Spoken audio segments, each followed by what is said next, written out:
Welcome to Next, brought to you by Content Labs. I'm Zelina Khan, your host, and I'm so excited to bring you season 4 with a brand new set of guests to educate, motivate, and hopefully inspire you in and out of the workplace. This season, we're talking to industry experts on everything from localization to artificial intelligence to the importance of perseverance.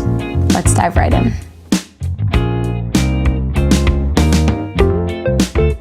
I've had many lives before coming to TransPerfect. I worked in the music industry, tech startups, and I didn't know anything about the language industry. After 9 years at TransPerfect, I can honestly say I'm still learning something new every day. Combined with my love of tech, I've been able to watch this industry evolve, and our next guests have been pivotal in that. We're here with industry veterans Britta Aagaard, CBO of Semantics, and Jochen Hummel, CEO of Corian and ES Team. We touch upon everything from machine translation, CAT tools, global business, and the future of language. You're in for a great episode. I know I was excited to have this conversation. I'm so honored to have you both on today. Our past shows have touched on language in different industries, but none of our episodes have fully focused on the translation space. And working at TransPerfect for many years, there is so much I don't know. So I am personally excited about this conversation. If you're in the industry, you're in for a treat to listen to these two experts. And if you come with a curious mind, we hope to share some definitions and explanations along the way. I think we'll just jump right in and introduce our first guest, Britta. Britta, hello. Hello. Happy to be here. Oh, we're honored to have you. Can you tell the listeners a little bit about who you are? Yeah, so I am currently heading up Semantics. Semantics is a language service and solution provider in the Nordics, basically the biggest in the Nordic region. And we have joined the TransPerfect family of companies a little year ago. And we are now trying, of course, to on that great platform to show what Semantics is all about and not least continue to grow our business. And what is mostly exciting about being in this new context is that is so much technology driven, which is also the fundamentals of what TransPerfect is doing today. So that is really exciting. Apart from that, now we are saying we are moving into the translation space. My background is a little bit weird. I come from the scientific side, from the academia. I've been studying and lecturing philosophy for many years before I joined this industry. However, language has always been the core of it. The interest has always been beyond translation because language is so much more than what we can do only with translation. So I think that is very much what we will touch upon today. Yeah. Jochen, welcome. Nice to be here. Thank you.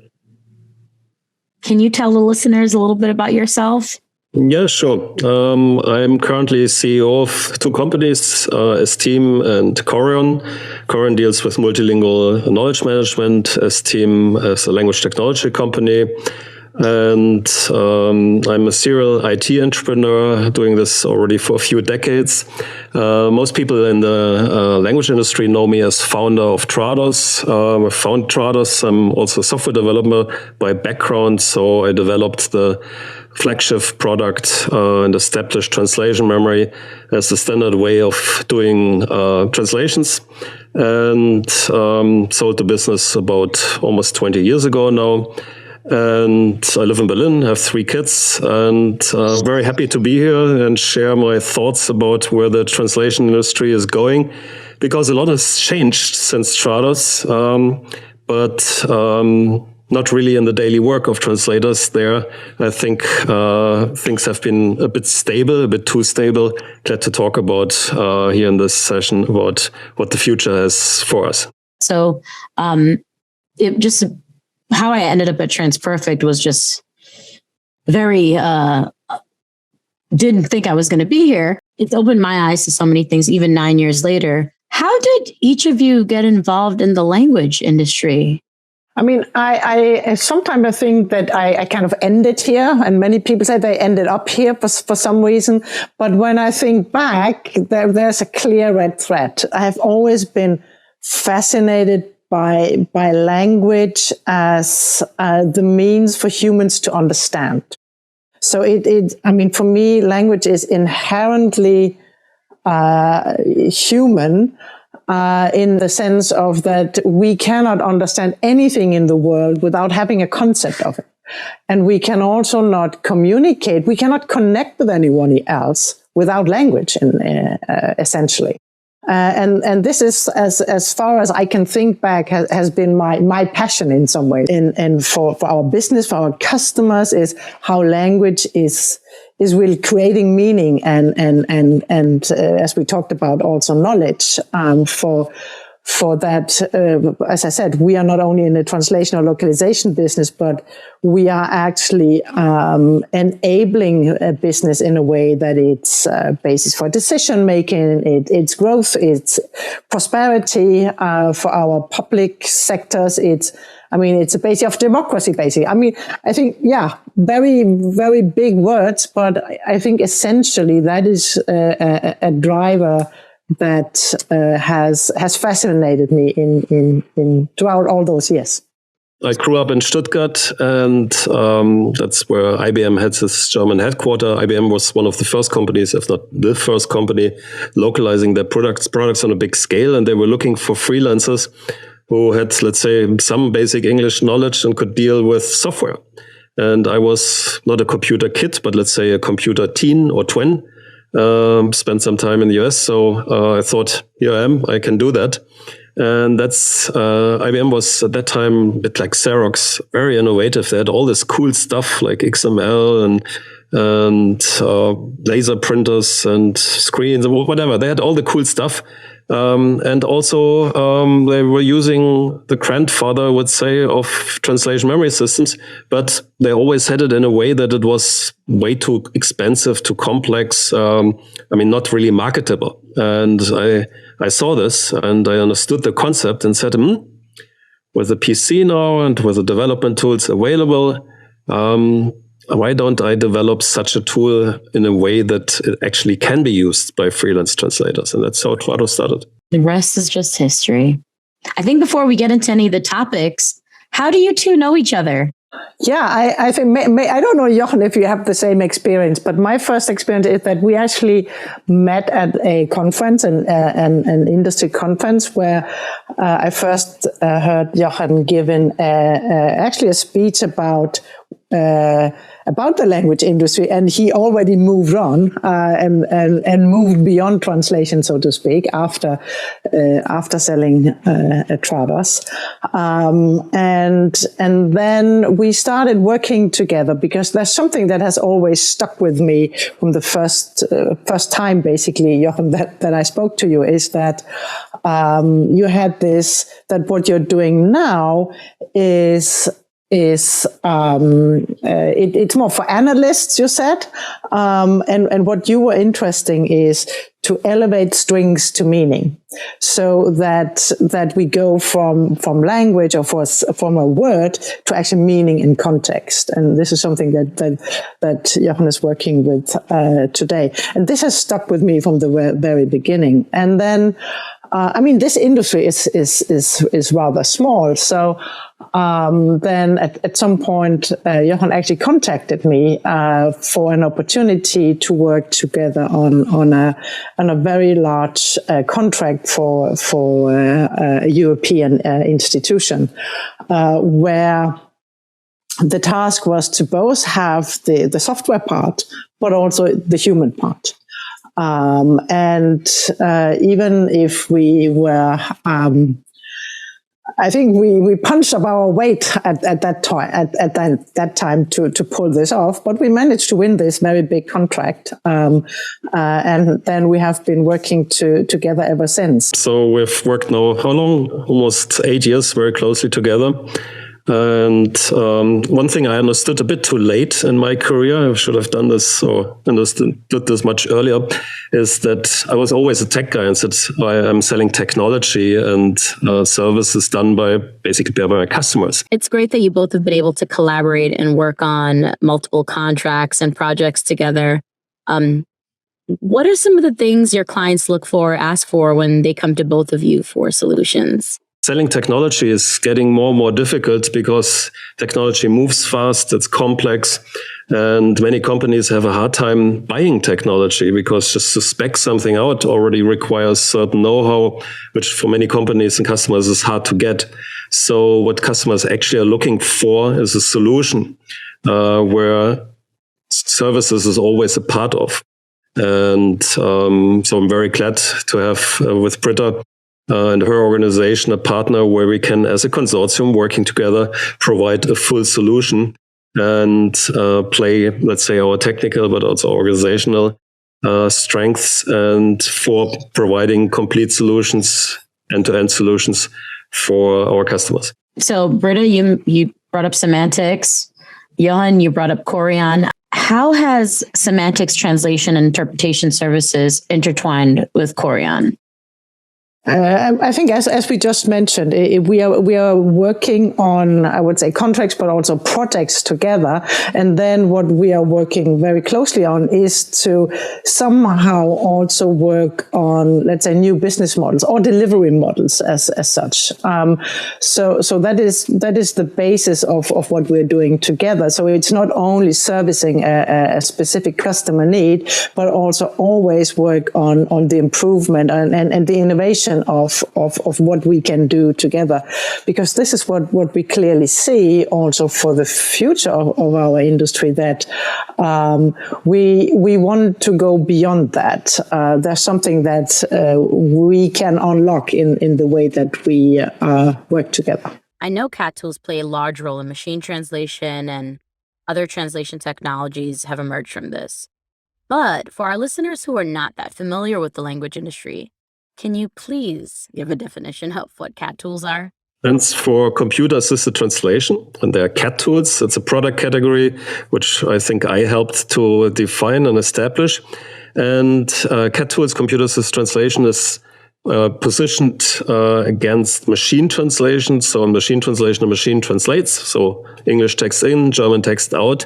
In computer-assisted translation, there's a human who is translating, but is assisted by a piece of software. And in most cases, this is done by using a translation memory. And a translation memory is a database of sentences which already have been translated. So English sentence, German sentence, English sentence, German sentence.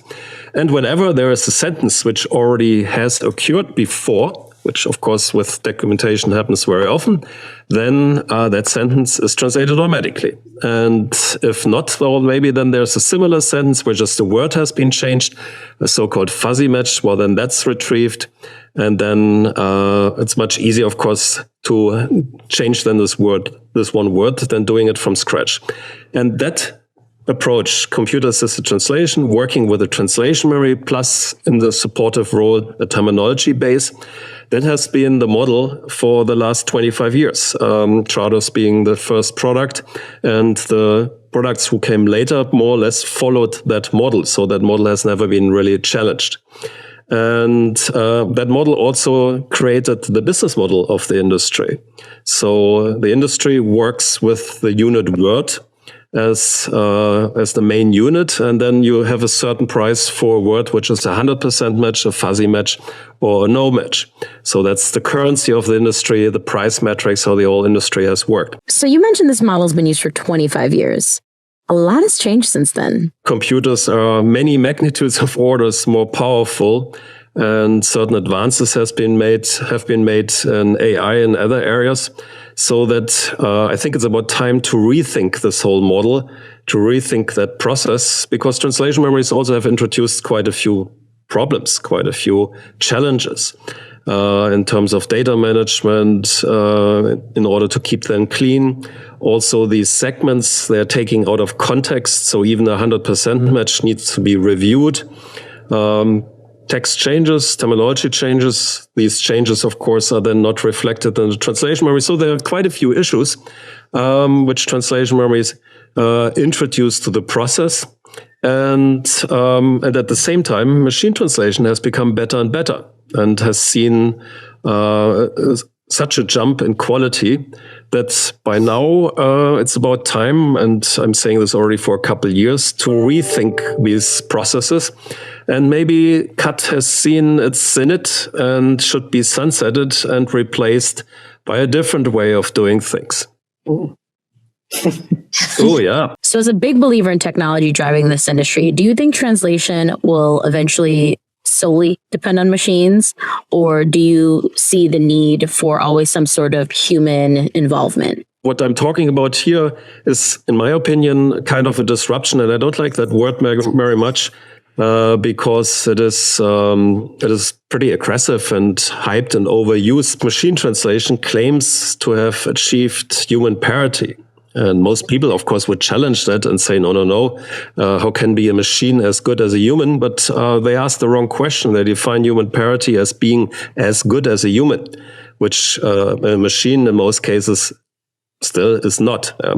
But the thing is, the reality in production is that when you outsource translations over a long supply chain, you only get a certain quality, also quality you're willing to wait for or to pay for, right? So the question is not whether a human can be as good or machine translation is as good as a human. The question is more whether it's as, let's say, mediocre as what you typically get when you outsource it to a supply chain. And if you answer that question with yes, if you define human parity like this, well, then everything changes. And that's the disruptive in this technology. It's not only a tech and a workflow and roles which change, also business models will change. And that's the hardest and the most, let's say, what has the biggest effect, because implementing new technologies is rather easy for companies. Changing business models, most companies fail to do. Yeah. And I want to add to that, I mean, also the complexity has increased even further, because also content types have changed a lot. We see very, very different types of content and channels today. And with that also, I would say the definition of quality, where we might have a definition of human quality that is that one translator translate one word into another. But today businesses have many other requirements. Sometimes it's time to market, where then maybe machine translation would actually fit that purpose. And other times it could be that it should actually not be a literal translation, but it should be maybe more creative text. So then it's all about the customer experience and making sure that the brand voice is preserved. And all of these, let's say, more nuances and complexities are actually not able to be produced in that very stiff CAT tool that Jochen once created.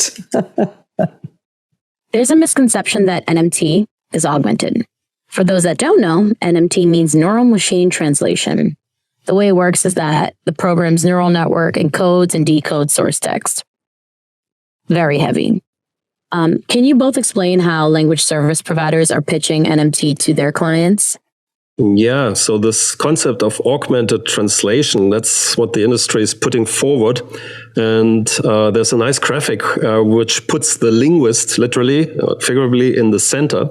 And then the linguist taps into terminology databases, into translation memory, into machine translation, into enriched content, into project management. And then there's this linguist in the center who uses all these data sources to be a more efficient and better knowledge worker. And I think this picture has many problems. And the main problem is some of these strategies, it's all about recycling. Also, machine translation is about recycling previously made translations. They overlap. They compete with each other.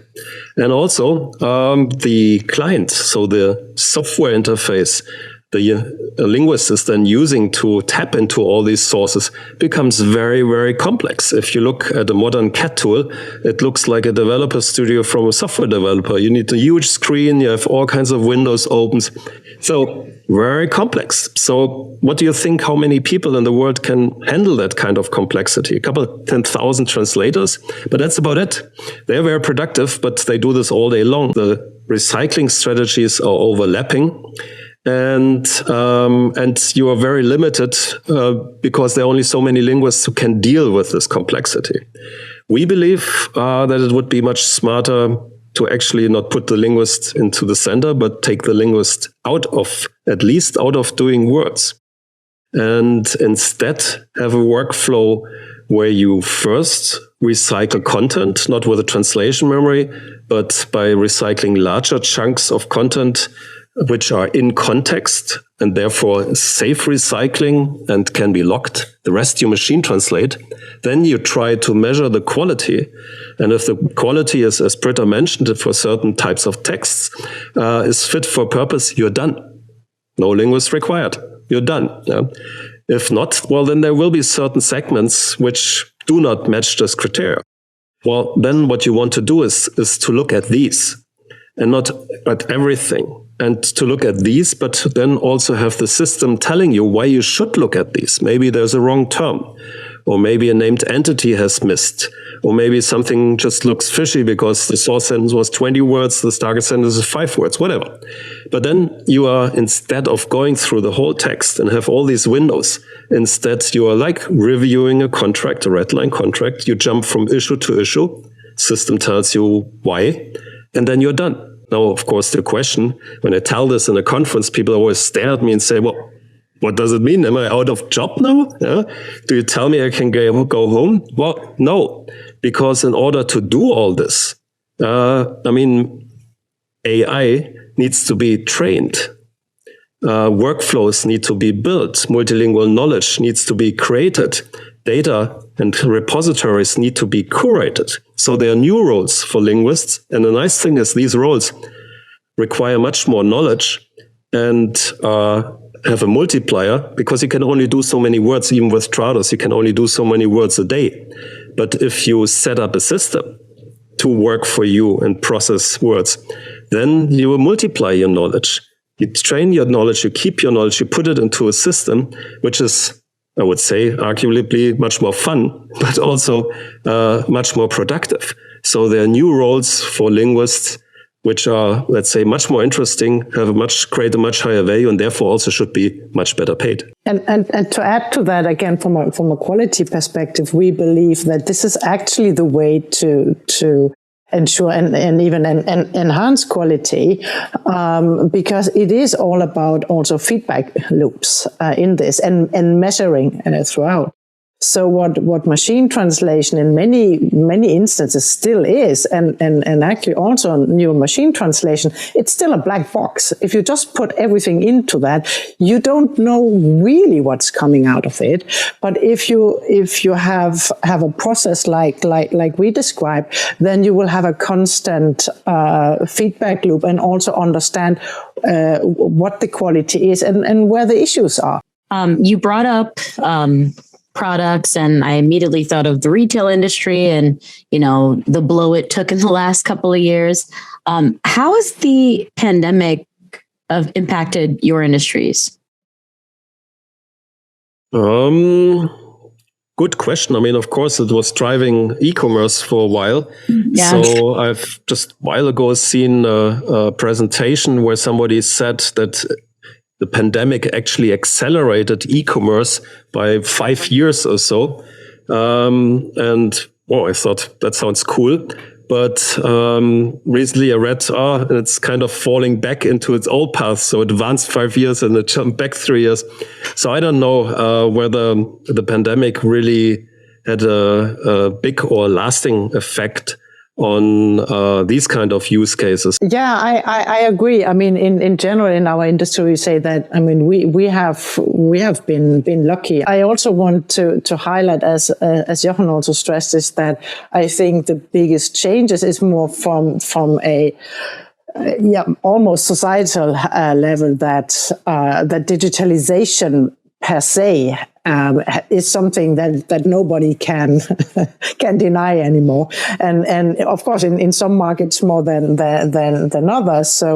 So while I'm in the Nordics, we have a very high degree of digitalization in the whole society, whereas Jochen, you in Germany, that lacks a bit, and that I believe is for the good of everyone, because it requires new thinking, and I think that we will see businesses need to rethink their delivery models as well.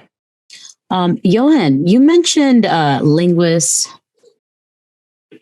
possibly getting overwhelmed, and now they're no longer at the center of, the process. We threw around quality and quantity. Is there a world where we're going to have both now with these new advancements? Yes, of course. I mean, when we talk about these new things and new ways of doing things, I mean, mind you, there are companies who are introducing translation memory today, 25 or 30 years after it has been established. So there's this talk about the future's already here, but it's very unevenly distributed. And of course, that will continue like that. And we can see that already also, and especially, and I think that is extremely exciting for us and for the industry as such, that I mean, we now also, in our context, we speak a lot about AI. We also speak about data, and we speak about the data that is language data, basically. So here is really, as Jochen just said, here is an opportunity to position the value that is created through language in a completely new way. From being a service provider that is paid by the word and always as little as possible, we can now, with combining AI and machine learning in a more innovative way, we can actually move onto a strategic level where this becomes a data point for decision making in businesses. And I think for us as an industry, that is probably the most exciting perspective we have had for decades. Yeah, I think artificial intelligence and its impact is amazing. Are there other ways that you feel like artificial intelligence will play a role in localization in the language industry? Well, I would rather phrase the question differently. I would rather phrase the question like, how will the data which we generate, I always talk about linguistic assets. So the linguistic assets we are generating, how will they be deployed, and how will they drive other use cases than localization? Because mind you, the localization industry, they're still following a model, I call it the broadcast model, where they think there is a content owner, a brand owner, and they want to talk to their customers. And of course, these customers speak different languages.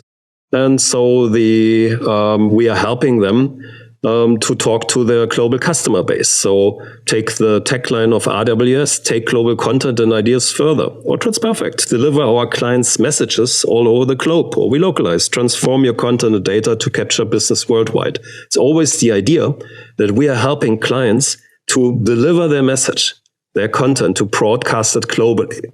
But I think that model is outdated, because what do we do as a customer or as a citizen in the 21st century? Actually, what we do is we're talking back. And we're supposed to talk back. We're invited to talk back.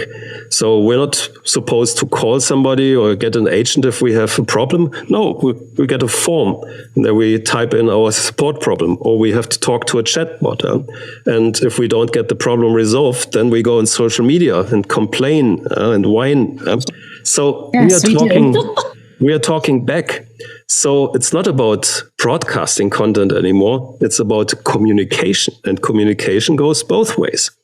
And mind you, if a company has a corporate language, in most cases English, then they keep everything in English, and only on the fringes, on the interface to the customers, they translate, which is often even done by a subsidiary or by a trading partner, a reseller or so. But when you communicate, well, then it happens in all languages. It doesn't help that your business, your company language is English. And the one who masters that process better, so the one who has a better communication with its customer base, who understands also competition and the local markets better, that company will win. And another example on that is not only are the customer talking back, but they are also searching for your products or your services in their own language. Yes. And if they don't find that, if it's just a string that you can search for and hope to be lucky that you will be found, no, they search in their particular way, in their language, and also in their cultural context. It's a very good point, Britta. And when you are a customer in a huge market, like the American market, of course, you don't feel that. But now imagine you live in the Czech Republic or in Malta or Estonia, and you search for a product and you enter the search string in Czech. Well, immediately you're caught not only in language silo, but in a local market. There might be a company in Germany selling the same product or other products at a cheaper price or better product. You will never find it. So even a company like Amazon hasn't figured that one out. As soon as you enter a string in a certain language, you're restricted to the offerings which exist in this country. So a simple, innocent product search already is basically dysfunctional, even on the biggest websites. So a very good example how language limits your possibilities to find the best products at the best price. I've really enjoyed listening to your opinions. What's your hope for the language industry? I mean, the language industry and linguists, if you want to go ahead and get into that too. I believe AI will change everything. It's a total game changer, and everybody would agree. And AI, how does AI work? Well, by being trained with human data, and half of that data is textual, and textual data is always multilingual. And where do you find this high quality data, and where do you find people who can deal with that data, and where do you find people who can test this data and assess the quality of what the AI produces? Well, these are the linguists, and this data is created in translation, localization, and documentation. So if linguists are smart enough to understand all this, and that's not only true for linguists, it's also true for LSPs, for the companies who are moving in that space. If they understand what kind of assets they're actually owning and what kind of workforces they're actually having and what they could contribute to, then I think they will move at the center of the AI wave. So if people understand this and are smart and understand the multilingual dimension of it, then we will all move from the fringes into the core of the biggest revolution mankind probably has ever seen. We've touched about throughout the conversation, and also as Jochen just said, that we have this unique opportunity to position language not as an afterthought or something that is basically a cost driver, but actually a revenue driver. That from a, let's say, business point of view. But I also see that it will create even more opportunities for, you mentioned yourself, I mean, diversity, inclusion, because in the end, that is, as I mentioned, for me, the essence also of democracy. Only if you can speak, only if you can be understood, you can also be part of that global community and the global society. And I think that we can and we should position ourselves exactly in that intersection. I am so honored. This was amazing. We have one more thing. We want to do a little bit of a word association. I'll say a word, and then each of you can say the first word that comes to mind, right? And I think it'll be very juicy if you don't say the same word. So we'll go. The first word is language. Technology. Linguists.